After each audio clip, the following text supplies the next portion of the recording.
ปานเขาไปเอาเลยให้พังน้ำกันลูกเอ้ยให้โพดไผ่บ่โพดก็ให้พังน้ำกันหากคอยนำบ่ได้เว้าลูกบ่ได้เว้าหลานไปยืนอยู่นั่นยังบ่จ่อยมาเจ้ากินชีนคอยเอาชีนเพียงเป็นไอ้เมียนใช้ชีนจะปะอยู่ใช้มากินชีนก็พิษกันยอดแล้วก็บ่ตอบเว้าไปอีกเว้าไปอีกเดี๋ยวนี้มีหยังอีกมีเท่านั้นบ่อันที่เว้ากันนี่มีเว้ามาให้มันเบิดมีหยังเบิดเท่านั้นบ่มีหยังที่บ่พอใจกันก็ให้เข้าใจกันมีหยังก็เว้าโลดยังบ่แล้วเว้าให้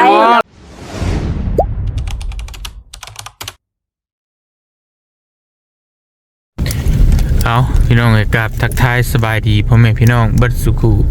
สู่คนนะพี่น้องเนาะว่าสิอยู่ในและก็ต่างประเทศพี่น้องก็ยินดีต้อนรับเข้าสู่ช่องบ่าวเตียงทองชาแนลคือเก่าพี่น้องเอ้ยมื้อนี้บ่าวเตียงก็สิมาแวะหาเพื่อนจ้อยก่อนเพื่อนจ้อยหรือว่าเพื่อนแต๋วนี่แหละพี่น้องอยู่บ้านดงบางยางเมืองอัสสัมพันธ์ทองแขวงสวรรณเขตเนาะพอดีมีข่าวบ่ค่อยดีปานใดว่าซั่น FC ส่งมาให้หลายคู่หลายคนไปเบิ่งแนวบ่าวเตียงคือว่ามีการด่ากันป้อยกันยังอีกว่าท่านพี่น้องคือว่าเว้ากันพิษเถียงกันกับเมเท่าน้องฝนว่าท่านแหละพี่น้องบ่เถียงกับบ่ฮู้เป็นที่ไปที่มาเนี่ยได้ดีว่าท่านคิดว่าอยู่กันสงบสุขแล้วก็ยังอีกอันนี้ว่าก็เลยมื้อนี้มีโอกาสสิไปแวะหาเพิ่นก่อนจักหน่อยแล้วก็สิเอาซองไปให้พอดีพี่น้องซองขึ้นเฮือนใหม่นะสาวเพิ่นตั้งแต่ก่อนสงกรานต์บ่เตียงลงไปปักซี่ก็เลยบ่ได้มีเวลามาให้เพิ่นก็เลยมื้อนี้เอามาแวะให้เพิ่นพอดีถามข้าวก่อนเป็นได้เนาะโอ้ยอย่าจ่อยนี่ก็ได้จักอีหยังพี่น้องเอ้ยฮอดแล้วบ่ฮู้อยู่เฮือนเด้อบ่เนาะปิดตานางอ่องข้องเฮือนอยู่บ่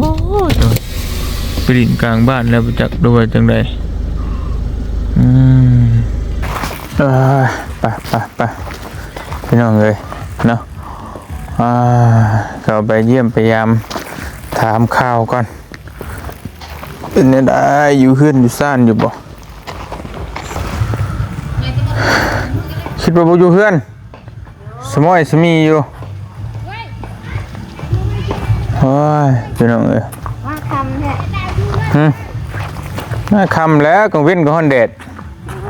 อย่านำว่ามาจอบเบิ่งยันลอยกลางคืนลอยไปลินเบ้ายังจักพี่น้องเอ้ยสบายดีเด้อโดยสบายดีบ่ได้มานำบ่มาผู้เดียวมื้อนี้เนาะเป็นจังไดคือว่าถือเท่าอยู่เป็นจังไดเรียบร้อยแล้วบ่คุยกันแล้วมีบ่มีตู้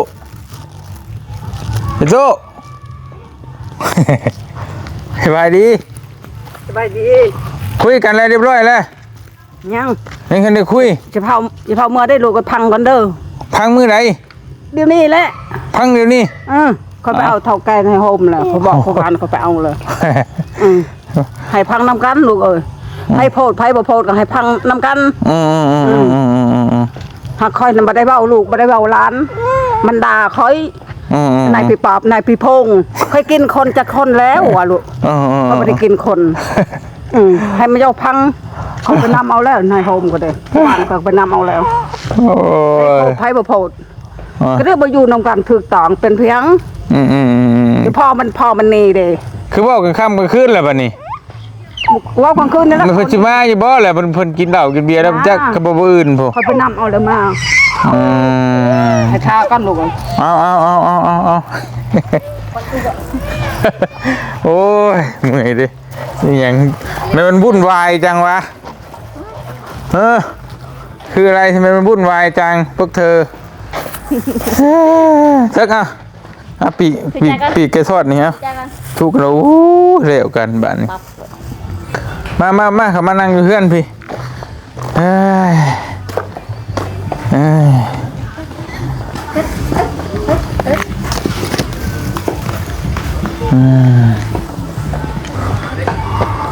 นอนอยู่นอกบ่บ่เจ้าไหนเป็นยังไงนอนมันทอด เสียพัดลมไงเลย พออัพหน่อยเนาะออกมานอกพี่ก็ได้ไปรู้สึกว่ามันห้อนอยู่ในออกมานอกพี่ครับโอ้เพื่อนดินก็เป็นนี่พี่น้องเลย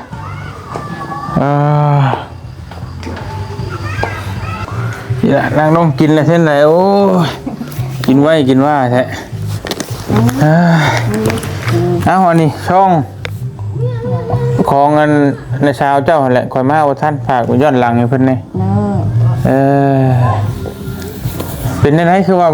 เรื่องยังกระตู้เจ้าคือว่ามันนั่นแท้มีอย่างเรื่องยังเขามักหาเหลืองตลอดป่ะวันหนึ่งกับลูกสาวมื้อนี้ก็แม่เฒ่ามันเป็นยังไงคือว่าเรื่องราวมันเป็นแบบไรคอยบ่แม่เฒ่าจะเบิ่งนี่แล้วมาจะมากินหอยแล้วเพิ่นก็จักเว้านี่ได้ดอกตุกตะเองผมบ่รู้นำเพิ่นมากินของกินกินของกินดูแท้น่ะ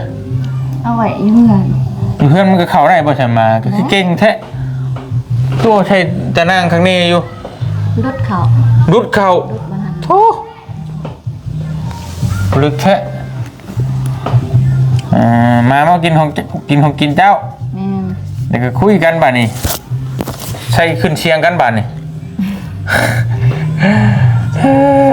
บอกปั้นเด็กหน่อยบ่ห้าเหลืองให้หมูตลอดเมื่อนั้นเฮานอนอยู่เด้ลูกสาวเพิ่นก็มาด่าบัดมื้อนี้ไม่เฒ่าเพิ่นไปอยู่หามาเว้าเรื่องหยังครับมาเว้าความกันสิบ่รู้ว่าจังได๋ก็เหมือนแล้วจะบอกนำเพิ่นมีแต่เรื่องกับเรื่องช้ำนี่อันที่ว่าอันนี้กันนี่หรือว่าจังได๋ที่ว่าผิดกันเป็นเรื่องเป็นราวหรือว่ามีหยังอีกเขาพอใจเนี่ยว่าคอยเป็นคนอยู่ทางอื่นแล้วก็จมให้คอยด่าปล่อยหมดพ่อแม่คงก็ยัง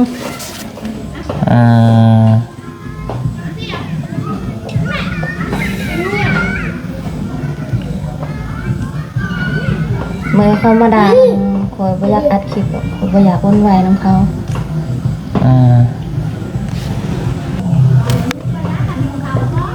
มากินชีสเจ้าบอกเพิ่นสิบ่บอกได้เดียวเพิ่นว่าเขาด่าเพิ่นจะบอกเพิ่นได้ๆซั่นน่ะก็บอกไม่เท่าจะเบิ่งเด้อมาจะมากินของกินข่อยกูซื้อกูก็สิได้เงินแต่เพิ่นบอกเขาด่าเพิ่นคือมันยังได้ของกินชีสหมูสิชิ้นหมูมา2โลว่าสิเฮ็ดชิ้นดาดกินกับลูกบ่ได้กินชักไปไว้ใช้คือคิดไว้ได้บ่ล็อกบ่ถึงเฮือนน่ะลืมล็อกก็ล็อกทางนี้แต่เขาเปิดทางนั้นพอทานอยู่เนาะพอทานแล้วว่าสิเฮ็ดกินข้าวก็เลยแหนมหาของกินบ่มาไปกินจ้อยกินก่อนใช่อยู่ใกล้กันบ่ถือบ่ต้องกับมือคักแล้วเนาะจักแล้วกับหัวก่อนทั้งเนื้อดีบัดย่างทางใต้โอ้โหใช่ทั้งทั้งเนื้อดีทั้งเนื้อดีหรือว่าทั้งเนื้อดีแล้วทั้งเนื้อดีเลยดีแล้วเห็นแล้วเขาก็บ่ได้บอกเขาก็บ่ได้บอกค่ะดีแล้วยังเรื่องทางใต้จักยัง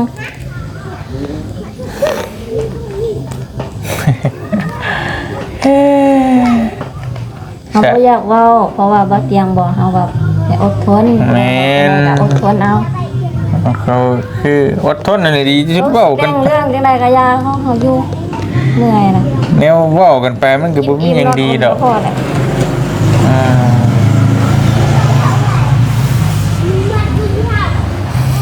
เดี๋ยวพอละจะเราอยู่เดี๋ยวเอาบ่จ้ะ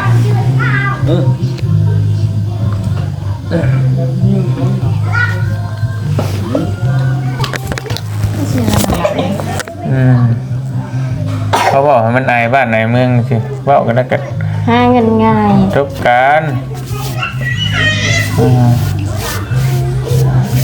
นี่จะอยู่ร่วมกันถูกต้องปองรองกันนี่ก็เบื่ออยู่ได้ด้วยความอดทนนั่นแหละมีอย่างกับสมมติความอดทนน่ะมันอยู่ใช่แกยากลำบากคือว่าอะไรต้องมีความอดทนเป็นพืชนี่เราได้อยู่ไม่ ชิพี่น้องเอ้ยแต่บ้านนอกเฮาก็ว่ามันบ่มีนั่นบ่ถูกต้อง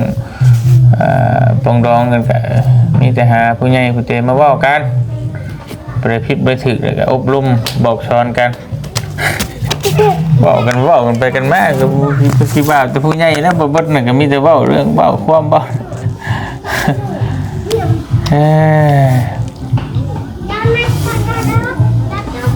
แล้วก็เว้านั่นเว้านี่เทื่อนึงหันมิดแล้วก็คือว่าเขาสิอายเทื่อที่2ยังอีกกะยาเขา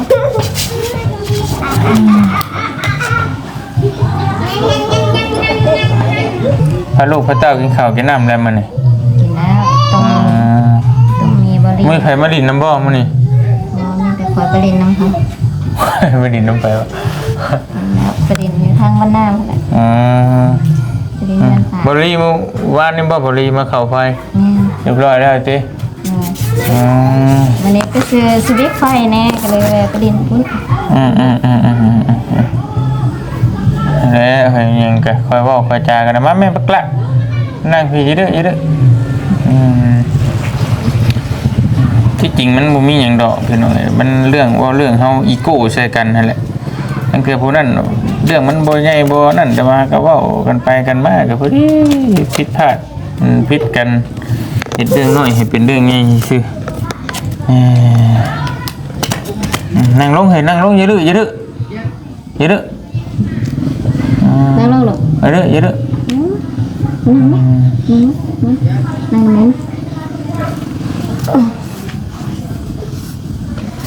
ไปเล่นใช้สงกรานต์ปีใหม่มอเตอร์ไซค์ใส่บ่ไปใช้เพื่อนดิ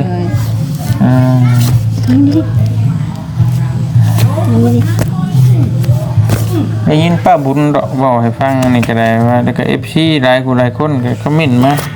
เพิ่นเห็นในใช้ก็บ่ด้วยนี่ใส่เห็นเจ้าเคยบอกในคลิปให้บ่มันได้เว้าบ่เห็นเพิ่นบอกไปถามเบิ่งนี่เขาบริสุทธิ์ใจเขาเก็บบอกว่ามากินของกินค่อย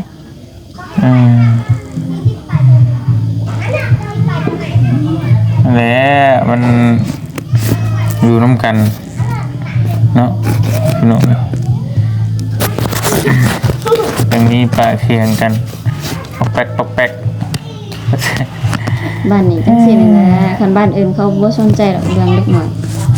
ขนาดผัวเมียตีกันหัวจนแตกกันยังเขาบ่สนใจแบ่งสมิงจิ๊บจ้อยหรอกเขาบ่สนนั่งลงอย่าดื้อหลังแซ่บบกทึกแซ่บไปกินเ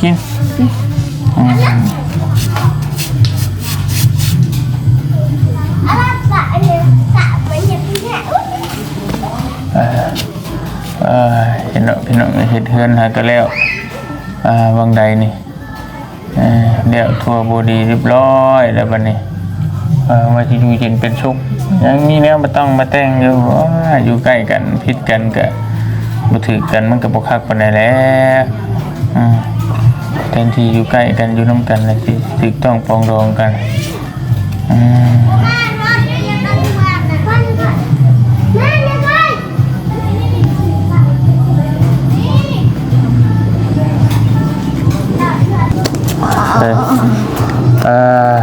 พี่น้อง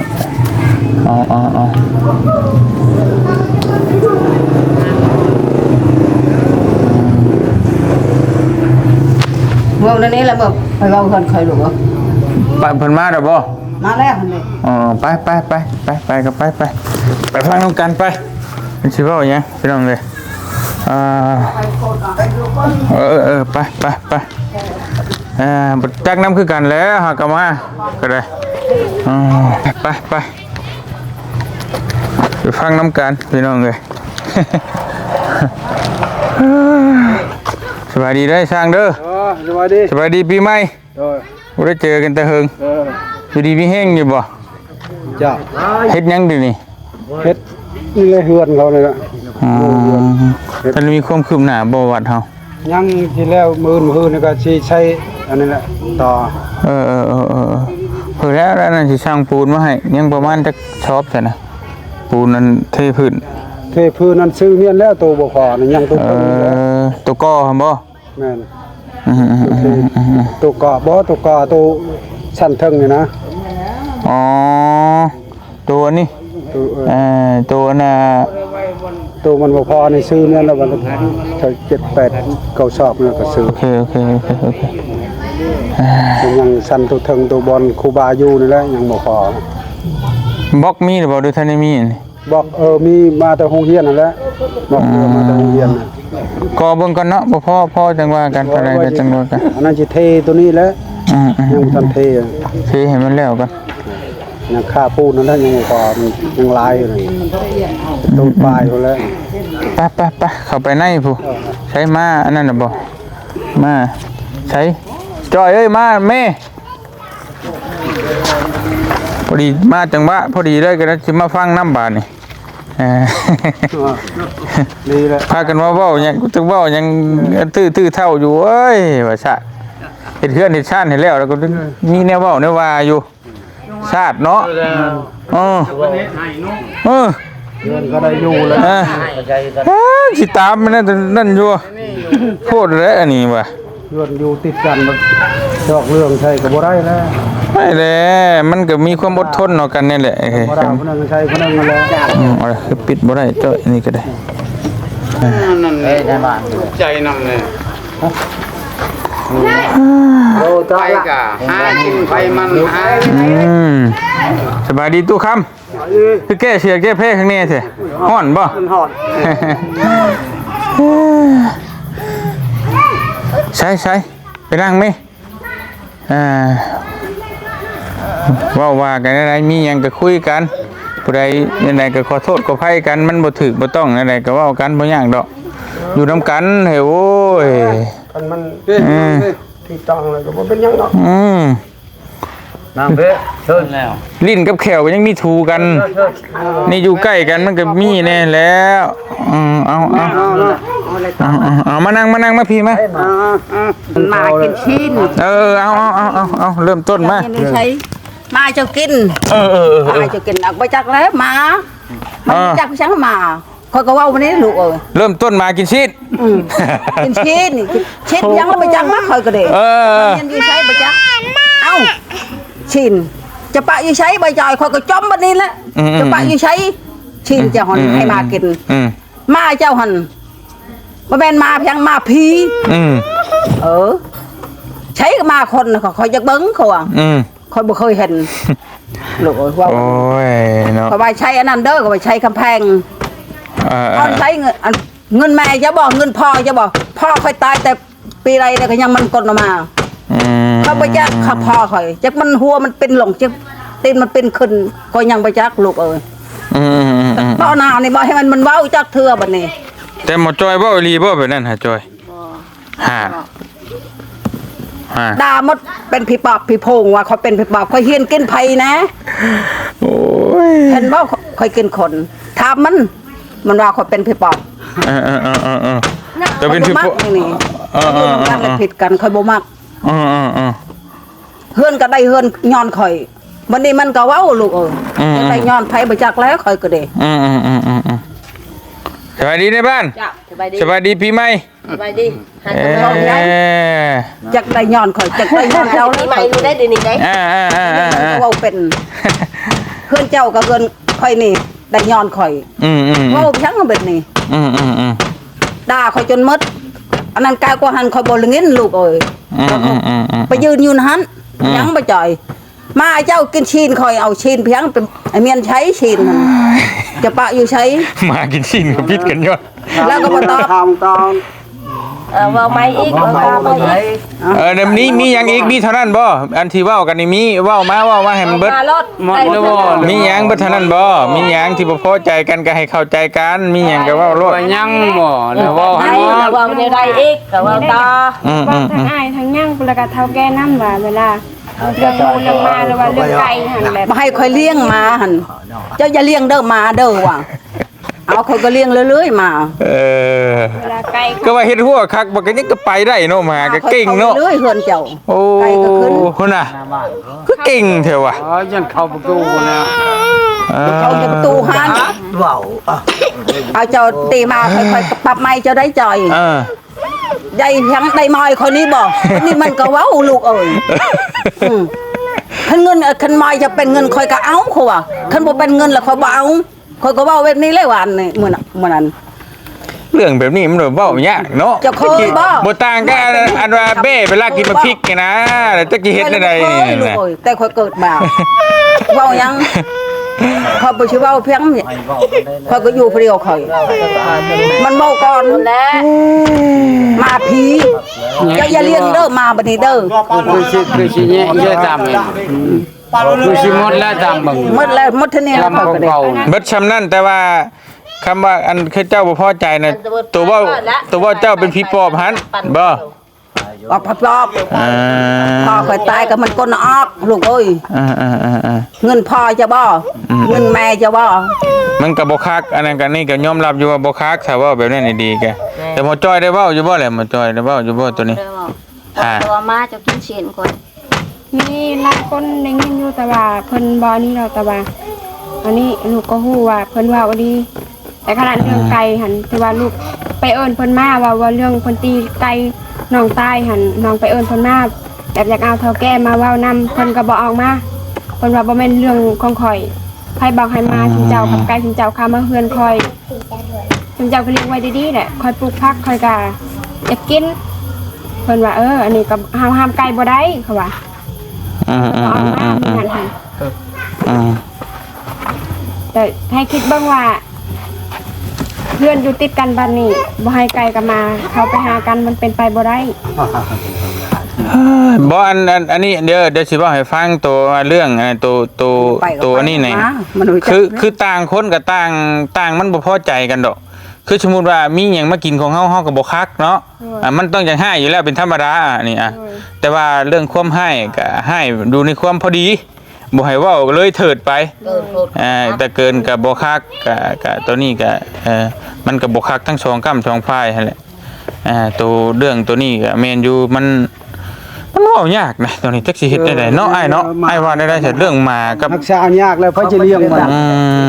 จะปล่อยเพิ่นจะมันไปใช้แล้วเฮารักษาเมียนดีๆแล้ว คือกันกับเบ้กับหยังเดี๋ยวนี้ก็ที่จริงมันก็บ่คักปานใดแหละถ้าไปกินของหมู่มันก็แม่นอยู่ ประตูคักกันอยู่แถวบ้านในบ้านให้บ่อยากแบ่บ่อยากงูควายเขาให้ มี มี หั หั ว ว เต้ เต้ น น เขา เขา อัดประตูกันแล้วก็แล้วมามันเสียงสิขึ้นก็พอทั้งหมดแล้ว เอาเม่นเฮือนก็มันสิขึ้นเพียงอัดเม่นมันเอง อัดอยู่เขาต้องรักษาตัวเองนะ สวัสดประตูหันมามันบ่เข้าแล้วจังนี้ มันบ่เข้าท่านอัดประตูแล้ว ได้จ้ะ เพิ่นบ่หาเรื่องใส่ ให้ กัน ปิดแบบว่า ได้ไปให้เจ้าของชัก ให้เจ้าบุมีคือคอย ร ท อน ก็บ่ได้ทุนแล้ว มันก็บ่เป็นไปบ่ได้ตัวนั้น เขาบ่ได้เลี้ยงไก่ลูกเอ้ยมาเขาบ่ได้เลี้ยง มันบ่ติตัวนั้นน่ะเฮาก็บ่ติมีตู้เรื่องเลี้ยงหมาเลี้ยงไก่นั่นเป็นธรรมชาติแม่น บอกค่อยหันมาให้เขาเลี้ยงหมามาให้เลี้ยงไก่ค่อยไปใช้ไก่ลูกเอ้ยเฮ็ดได้มันค่อยตายไปแล้วเอาในใช้ให้หมู่ถือพี่ประชาให้อยู่คือมันค่อยบ่ได้อยู่ลูกเอ้ยค่อยก็เฒ่าไปแล้วเขาก็พมจนงอก เนี่ยเขาอยากเลี้ยง สิไกลอยู่ รักษาประตูมันก็ปิดคักๆแล้วก็มันก็แล้วไปนั่น บ่ ไป จะ นี่ กลับพวกนี้ ยามกันแบบเสีย ตัวดาเสียดชีนี่บ่จะปักพวกนี้ เกิดติดกันนึงใช้คนนึงอันนี้ว่า เฮ้ย คือกันอันนี้มันก็บ่คักแล้ว เดี๋ยวว่าแต่เฮือนติดกันนะบ้านเดียวกันมันบ่ถือกันมันก็บ่คักนะ เฮโรมาแพ้ เจ้าเจียอยู่ในบ้านในเมืองจะบ่ใช้ไผอยู่ผู้เดียวบ่ ต้องกัน บ่ไกลบ่ไกล มันก็บ่รอดแล้วคันอยู่ผู้เดียวกินผู้เดียวบ่รอดแล้ว ก็บ่ได้แล้ว เจ็บเป็นเน้นรุ่นคือกันก็เฮือนไกลนิดนึงก่อน แนวมันแหละ กลางบ้านบ่พี่เอาน้องคือพอพวกนั้นนั่นเต็ม เรา ที่ ต้ แล้ อ ว ง นะ สร้างเอาได้ เป็นนี้ คือเฮานี่แหล้ว หาครู ใช้ความหายหมดตีหมดชาติก็บ่ได้ ถ้าบ่มีความอดทนมันก็อยู่นํกันยากอยู่นํกันยากต้องอดทนเท่านั้นแหละ เพราะว่าเจ้า คน เก่ง จาก เขาก็ บ้าน ว่าเขา อื่น เก่ง มาอยู่ก็อยู่บ่ได้คิดว่าบ่ถือกันแบบนี้คิดว่าถือกันหั่นอยู่ใช่ก็ถือกัน เฮามาอยู่ได้อยู่บ่ ได้ ให้เฮามาอยู่อยู่บ่ บ่ได้เว้าหยังคือเบาเตียงเว้าเดี๋ยวนี้ก็สิเป็นหยังเป็นอ้ายเป็นน้องคือเขา โอ้มันก็เว้าได้คนคือมันก็จะเว้าแน่เนาะ บ่ได้ผิดถูกก็อยู่ได้ มันมีผิดมีถูกในเด้หน่อยเนาะ นี่นะ ก็ธรรมดาพิษทำจักอยู่มาเพ่เห็นว่าอยู่ยามได้ก็มีแต่หาความผิดใช้กันหมดปีก็เป็นไปบ่ได้แล้วนี่ เนาะจักสิเอาเด้อถ้าให้เอาแบบใดบัดนี้ก็คุยกันเบิ่งเอาแบบใดเฮาก็บ่จักได้หากันมากินนี่ก็บ่ฮู้ว่าเพิ่นเอิ้นมาฟังความน่ะมาฟังความนำแล้วเอิ้นให้เอาแบบใด ให้เว้ามาบอก มีแต่บ่ให้เว้าต่อไปเนาะ ให้โตไว้มึงต่อไป ถ้าว่ายังให้ยินคำแบบนี้ก็ให้ได้ซะ บ่คัก มันก็บ่คักแล้วบ่ติถ้าเว้าดีๆน่ะหมอจ้อยก็ได้เว้าดีอยู่บ่แหละหมอนี่เพิ่นว่าบ่เว้าเฮ็ดได้บัด คันบ่ได้เว้าเป็นแม่ผู้นี้ยังมีปัญหาต่อ คันบ่เว้าเห็นได้เขาสิเป็นปากลูกเอ้ยเขาสิเว้า เอาซื่อๆค่ะเขาจะเป็นเอาชำนี้แล้วสิว่า มัน เว้า เว้า แล้ว มั มาน ฉัน คันอีกบอกมันยาว แล้วก็เท่าซำนี้แล้ว คำนี้เลยเขาไปสิเว้า แล้ว เกิ เข้าน บ่ ชิมือตายเลยได้นี่ยังสิว่าไปทุกที่บ่เรา จนผมงอกนี่เขาไปสิเว้าเกินบ่ลูกเอ้ย เอาบ่ คันบ่เว้าหันผู้นี้ก็บ่มีสิทาง เขาบ่เป็นเว้าหยังมันเอิ้นนี่คอยทำหลานคอยเพียงบ่นั่งเพียงบ่นั่งหลานคอยก็บ่บอกก็ไปยืนเพียงบ่จ่อยมาจะกินชีนคอยมาคอยจะกินชีนคอยเอามามันรู้จักเพียงมามันรู้จัก นี่โทรศัพท์เพิ่นเจ้าแล้วเว้าแล้วอัดเอารถสบาย มีแต่ถ่ายคลิปไว้บัดนี้เด้อผู้ใดได้ให้ผู้ใดถ่ายคลิปไว้ จังเราหัน ถ่ายคลิปไว้แล้วมาพ้นนั่นแหละคำว่านั่นก็ผู้ใดผิดผู้ใดถูกก็มาเว้ากันตามหลักฐาน มันสบายเว้ารถ คำว่าบัดนี้มีหยังก็ถ่ายกันเว้ากันไว้ บ่ได้เว้ามันก่อน นั่นคือแม่ตู่หัน เอาหาน้องทายให้ลูกหลานทาย แม่น สมมุติว่าเนาะ เขาบ่ได้เว้าหยังเลยมันได้ด่าคอยก่อนเลย เจ้าก็สิไปอาการจะตั้งคือจอยแล้วก็สิไป อืม ไปเขาบ่ได้ด่าเด้เจ้าหาเรื่องพี่อ้าวเขาบ่ได้เว้าหยังเจ้า แม่นตัวนี้ ก็งง ตัวนี้มันเว้ายากเด้มันเว้ายากอีหลีแม่นมันบ่เห็นหยังมันบ่มีหลักฐาน อันนี้ มันเว้าอะไรมันก็บ่ได้ เอา เว้า ได้ดอกเขาตายจำนี้ยังสิว่าไป แต่เว้าเรื่องมา ให้สิเว้า สิบ่ว่า เขา ไหน จะ ดอ เข้าก ชำนี้แล้วก็เชียร์เขา บ่แม่นอยู่เขามาเว้าเอาเองนั่นคืออาจจะเว้าอีดีแต่ว่าเพิ่นว่าเฮามีหลักฐานมันก็ดีถ้าแม่นบ่อ้ายถ้าสมมุติว่าเฮาขึ้นลงขึ้นศาลนี่มันเอาตัวนั้นมาเว้าแต่มันอ้าปากบ่ได้เลยหั่นน่ะถ้าเฮาเว้าเอาแต่คำซื่อๆนี่มันบ่ได้นี่แม่น ปากหลด แม่น เว้ามือนั่นมือนี่ หลักฐานคักแน่น่ะมันเว้าฮอดใส่ก็ได้ว่าฮอดขึ้นบ่สมมุตินะสมมุติเว้าเผื่อไว้ เพื่อไว้ เผื่อไว้อันนี้เฮาแนะนำ เว้าละ มันสิเว้ากันง่ายไผผิดไปถึกแล้วมันเว้ากันง่าย งั้น ใ ใส่กล้องหมดพลังคานี่ถ้าว่าเจ้ามา แม่นเอาไปชั้นแม่นไปชั้นก็ได้ เห็นอยู่ไทยเจ้า บ่กะบ่พื้นมันก็บ่อยากให้เฮ็ดไปนั่นดอกให้อยากถูกต้องปองดองกันนี่แหละ มันง่าย อยากให้คือกันแท้อยู่นำ ไก่ กัน คือไก่กันไล่จำจีกันนี่ก็ แต่ว่าพื้นว่าถ้ามันมีโอกาสถ้ามันมีกระทายไว้ เวลาเว้ากันง่ายแต่มันสิเว้ากันนี่กับเจ้าเว้านี่ก็มีหลักฐานข้างในนี่มันสิ เจ้าบ่เว้าให้ซะนี่ แม่นบ่เถียงบ่ได้ดอกตัวนั้นน่ะเถียงบ่ได้แต่มีตัวนั้นเด้ตัวนี้น่ะมันคำเว้าน่ะมันเปลี่ยนแปลงไปได้เบิดเด้มันก็มันยากอยู่ อันนี้แม่เคยเว้าเคยบ่ได้เว้าเด้แต่แม่ มีแต่อบรมแบบว่าให้มันถือกัน แม่นอบรมให้มันถือกันแต่ใดตัวใดมันผิดมันนั่นก็ มันยอม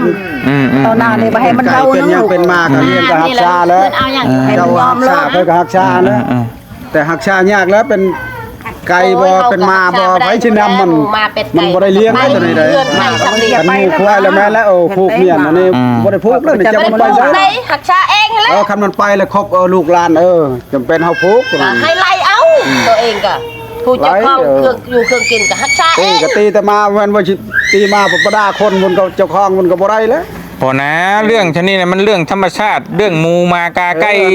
ทั่วพีบน้อย สิบ่มี มันมีเบิดแต่ว่าบ่เว้ยมันบ่น่าสิเป็นเรื่องเป็นเล่าวกันดอก โตน้อยแล้ว มีแต่ว่าต่อไปให้อดเอากันช้าทั้งนั้นก็ให้ดูเลขของกินให้ดีแล้วก็ ของเครื่องกินก็ให้หักชาเอา ซาตากเนี่ยนึงเฮิง เห็นแล้วก็ เทิงอยู่เทิงบนก็แล้ว อันนี้เต้าไปเมียจำ ก็ มัน อยู่ ติดอ่ะ เครื่องในแล้วก็อัดประตูก็แล้ว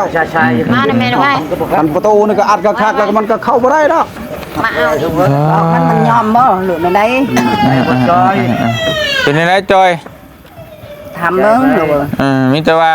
อันแล้วคำว่าแล้วเว้ามันก็เพิ่นเป็นผู้เฒ่ากว่าเฮาก็เฮาเว้าแนวบ่ดีก็ขอโทษแล้วบ่เป็นหยังดอก คันว่าเว้าแล้วก็ เว้าบ่เว้าก็อย่ามีแต่ขอโทษดีที่สุดแล้วคำขอโทษนี่ดีที่สุด เถื่อหน้าเถื่อใน แม่น คันว่านั่นก็มันสิก็ อันนี้ขังช่อง เป็นเรื่อง แล้ว ที่ ว่า ไม่ได้เลย ขังช่องแล้วว่า ข้างช่องนี่ ขังช่องแล้วนี่ขังชามหันจักสิเป็นได้บัดนี้ ถ้ามีอีกก็จังเว้ากันจังเว้ากันจังเว้า ถ้า กัน ก็มีเห็นนะอันนี้จะมันมีอันนี้ เดี๋ยวซองแล้วบ่ ช่องไว้ได้ บอกแล้วถึงเราบ่มาให้คนไปยอมมัน ท่านได้เว้ากันได้ว่าอันนั้นก็ได้ไม่ได้เว้าแต่ว่าเอาแกมาแต่อีจอยเห็นปัญญามาพี่ เพิ่นว่าเพิ่น บ่แม่นเรียกข่อยคันมันเจ้าหันเป็นยังมันจะบอกมาเจ้าหันจะบอกแม่มาเจ้าหัน บอกละไก่เจ้า บอกไก่เจ้าบ่ต้องให้เข้าหรือว่าในนั้นมือนี่หันมือนะ ให้คนไปยอมมันอยู่ผลเขาไปยอมแล้วเขาบ่ได้เฮ็ดผิดมันลูกเอ้ย มาเอารถไก่เจ้าเข็มเจ้า เขาไปเชียร์เกินยังพงคอยจนงอกนี่เขาไปเชียร์เกินยังนี่มันก็เว้า โอเคชุดไปเอาหันเอารถไก่เจ้า บ่ได้แล้ว เขาเฮ็ดยังเกิน ร้านเขาจะไปโจมเอา บางเทื่อเจ้าเลี้ยงเจ้าก็ไก่เจ้าก็ไปหาหมอบัดนี้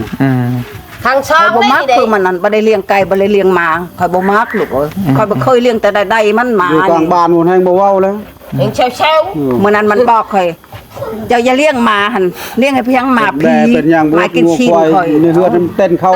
ตากมัน อัด ตา ประตูพักนึงยังบ่ได้ โอเคมีแต่เว้ากันไปมันก็ผิดกันแหละสิเดี๋ยวเบิ่งหน้ากันบ่ติดซื่อมีแต่ขอโทษขออภัยกันอะไรก็เฮาอยู่นํกันโอ้ยเนาะนั่นแหละเทื่อหน้าเทื่อไหนก็เฮาก็บ่เว้ากันบ่ให้เว้ากันถ้าว่าได้เว้าดีก็ได้ คันแบบนี้ก็อยู่ใช่มันก็บ่ถือกันนี่ก็โยมมันก็ไปบ่รอดแล้วก็ว่า อยู่ใช่ก็ให้อยู่นำเขานำแกเป็นอยู่นำได้ แนวบ่แล้วอยู่ในบ้านหมู่เฮ็ดเวียกเฮ็ดงานเจ้าก็เฮ็ด เฮ็ดงานก็ให้ไปเฮ็ดนำกันเพราะมันเจ้าได้เชื่อนะเฮือนเจ้าก็บ่ได้หมู่เฮ็ดเวียกคือปุ๊บโตก็นั่งอยู่เฮือนพุ่นคันสิอยู่ในบ้านนี้เห็นบ่อยู่เลยก็แล้วแต่เจ้าต้องขึ้นกับเฒ่าแก่ในห้องเขาบ่แม่นสิว่าเพิ่นเฮ็ดเวียกโตก็รีอยู่บ้านอื่นพุ่น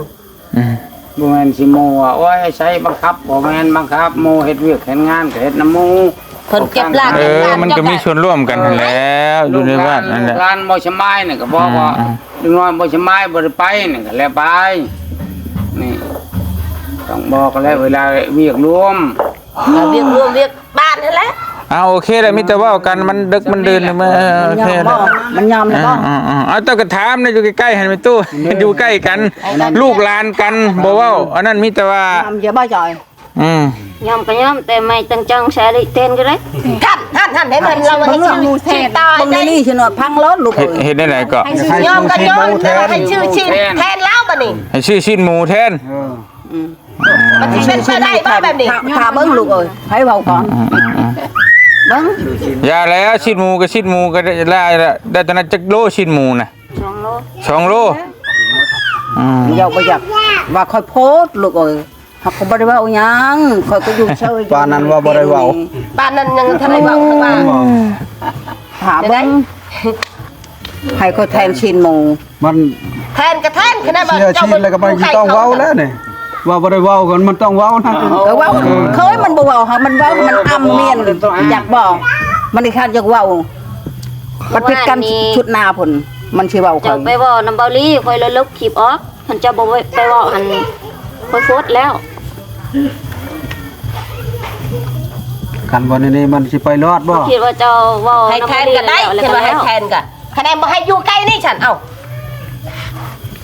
บ่ในบ้านก็เว้าไปซั่นบ่ถืออย่าไปเว้าไปซั่นใน เอ้า บ้าน เว้าให้ทุกละก่อยก็ ให้เฮาเป็นผู้ใหญ่แล้วบ่เว้าไปซั่นบ่เว้าไปซั่น เคยเว้า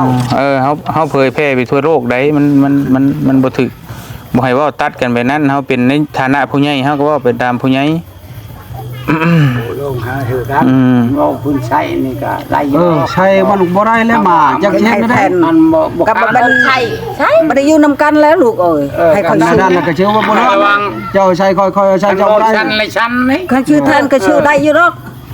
กันเว้ายาวเลยก็ยัง เนี่ยฉันก็ได้ บ่ต้องเว้าถึงขนาดนั้นดอกข่อยบอกอยู่ เจ้านี่ซ้ำ บ่ให้เว้าไปนั่นบ่ให้เว้าไปซั่นแล้วแล้วก็แล้วคือให้มันแล้วแล้วก็แล้วกันไปต่างคนคือให้มันแล้วได้มื้อนี้น่ะ มันสิเว้านั่นนี่คันบ่แล้วแล้วก็ทั้งแม่เฒ่านี่กันยังบ่พอใจเลยก็เอิ้นเขาพุ่นแล้วเฮือนน้อยเฮือนเฒ่าแก่ต่อไปก็เสียเงินได้บ่นี่เว้าในนี้ได้บ่นี่ ไผสิอยู่นำไผ ไฟผู้ใดชนะก็ ตัวนั้นได้เงินบ่ได้บ่ชนะคนนั้นเสียเงิน เจ้านั่นไอ้จ้อยบ่ยังบ่ยอมให้เขาชื่อชินโมแทนมัน อันนี้เว้า อย่ารอมันกินแล้วก็กินไปสิให้เราซื้อแทนทุกอย่างก็พอแล้วมัน กันมันสิถูกต้องบ่ลูกเอ้ยบัดนี้ให้ลูกพังเบิ่ง มีหยังมันก็สู้ความดีบ่ได้นะบอกอยู่ตลอดมัน คิดว่านั่นก็เดี๋ยวสิอันนั้นคันว่าเรื่องสิให้แทนได้ แต่ว่าถ้าอยู่นำกันบ่ได้ถ้าว่าให้แทนกัน อยู่นำกันเลยบ่ได้ได้บัดนี้ มี แน่ แต่ว่าเรื่องดินที่ว่าได้เว้ากันมาว่าถ้าว่ามีปัญหาหยังก็เฮามีสามารถแก้คืนกันได้ก็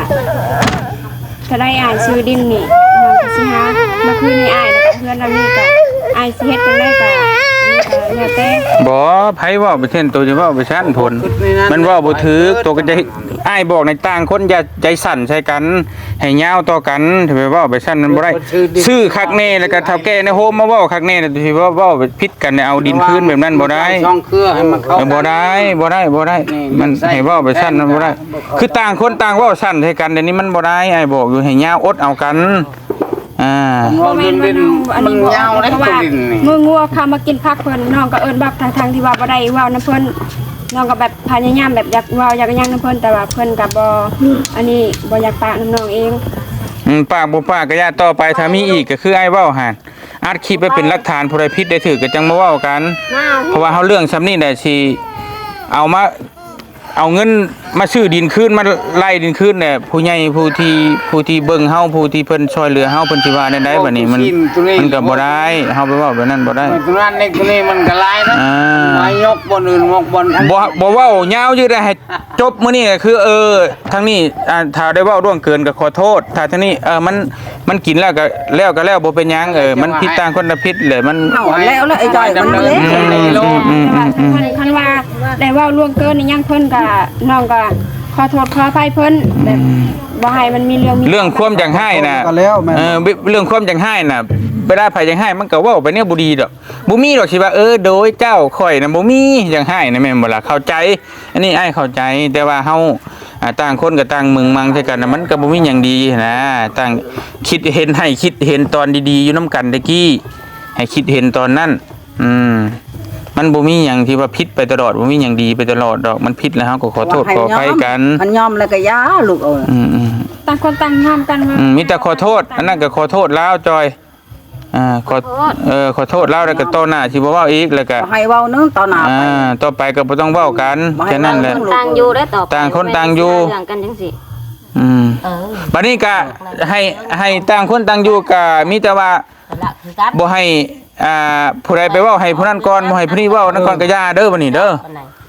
มีแต่ถึกพาผู้ใดไปเว้าก่อนน่ะแม่นอัดคลิปไว้โลด